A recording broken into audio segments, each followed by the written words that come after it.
పెట్టుకొని అందులో ఒక స్పూన్ ఆయిల్ వేసి 2 ఇంచెస్ చెక్క, 3 లవంగాలు, ఒక బిర్యానీ ఆకు, ఒక యాలుక్కాయ వేసి కలిపి తర్వాత శుభ్రంగా కడిగి పెట్టుకున్న చికెన్ వేసి 3 మినిట్స్ వాటర్ పోయేంత వరకు కలపాలి.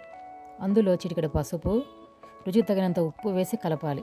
తర్వాత ఒక స్పూన్ వెల్లుల్లి, ఒక స్పూన్ అల్లం, 2 పచ్చిమిర్చి, ఒక చిన్న ఉల్లిపాయ ముక్కలు వేసి కలపాలి. తర్వాత క్యాబేజీ, క్యారెట్ వేసి కలిపి 1/2 లీటర్ వాటర్ పోసి కుక్కర్ మూత పెట్టాలి. కుక్కర్ మూత పెట్టిన తర్వాత లో టు మీడియం ఫ్లేమ్లో 5 విజిల్స్ వచ్చేంత వరకు ఉంచి తర్వాత తీసి వడగట్టి